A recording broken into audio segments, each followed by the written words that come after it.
opportunity to get hostages out and to get aid in. An Israeli mother and daughter heading for a checkup just after being driven out of Gaza and into Egypt. Israel's part of the bargain today included the release of 39 Palestinian women and teenagers held in Israeli jails. This evening, the detainees were finally put on buses and driven from a prison into the West Bank. If all goes according to plan, a total of 150 will have been freed by Monday night. Yeah, it is an excellent development. Joining me now is former Prime Minister Helen Clark, who also led the United Nations Development Programme. Good morning. Good morning. This is a critical time in this conflict right now, isn't it? What is the job, I suppose, of the global community during this pause where there's this tiny bit of space between Israel and Hamas?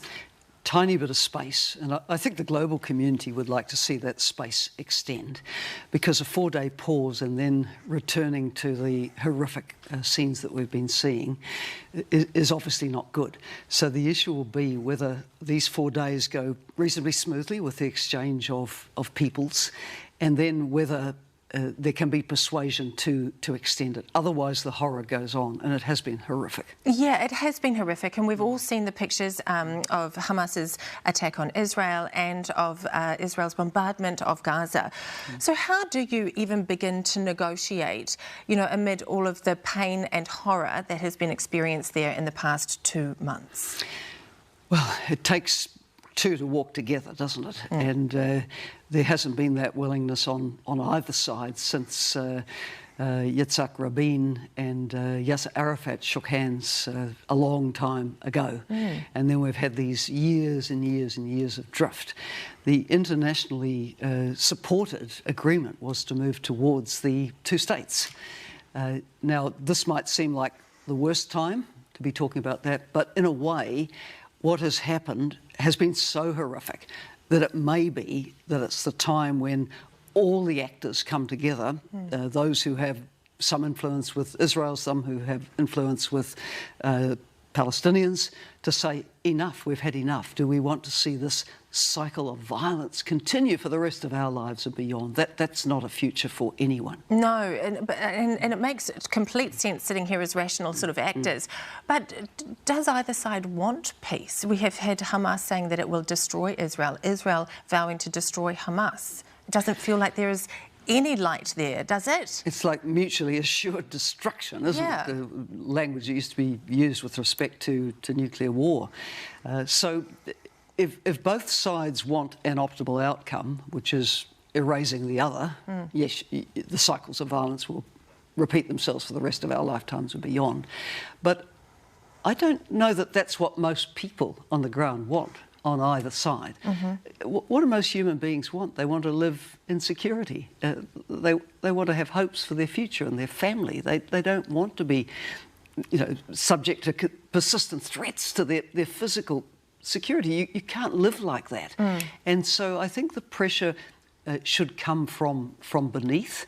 And if you look at what has probably been the most effective in, for example, the Israeli government deciding to move towards this particular release, I think it's been the hostages' families. They're saying, look, this has been going for 7 weeks. We want our families home. So that speaks to me about just ordinary families wanting a life where they're safe. Yeah, and and it is great to see just the start of that exchange, at least. You've spoken as part of the Elders Group. You've written to Joe Biden about building a new coalition of peace for a serious peace plan. What does that look like? Because that is going to take that level of leadership, isn't it? Yeah. And it's a big ask, right, given where we've been over these past few weeks. And let's remember the 7th of October wasn't the beginning of it. We're talking about something that has a far, far, far longer context. But we are where we are. So our letter to Joe Biden was to say now is the time for the US to take leadership in really bringing parties together for a 2-state solution. Now, the US can't do that on its own. clearly has a level of influence, shall we say, with Israel, but there are other actors who have influence with others. And it's going to take a big coalition of external actors pushing everybody in the same direction. So the Egypt and the Gulf states and Jordan are very important in the Arab world. China has been quite quiet, but remember China just in recent months effected a reconciliation between Iran and Saudi Arabia of some kind.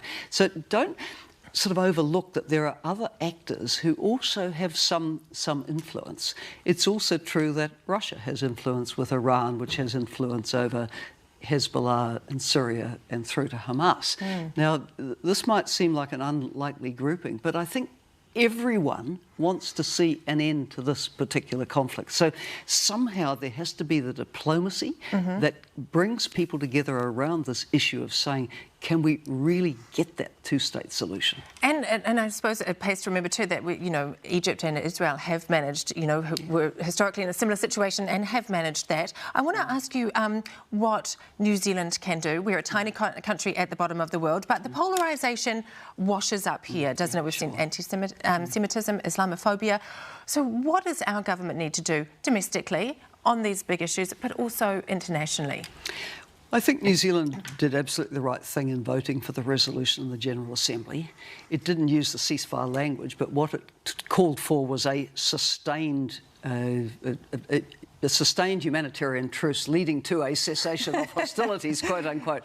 And that's what we all want. So I think that's the line to continue with, that New Zealand's obviously a long way from the Middle East, but one way or another, we're all affected by disruption there, whether it's oil prices going through the roof or whatever. It's destabilising. No conflict these days on that kind of scale is localised in its impacts. It ripples around the world. So we should continue to be a voice for movement towards the cessation of hostilities, which will lead to negotiations for a two-state solution. That's where our voice must be. Well, hopefully it is heard, amid this pause in fighting, by the people in both countries right now. Thank you so much, Helen Clark, for joining us here this morning. Thank you.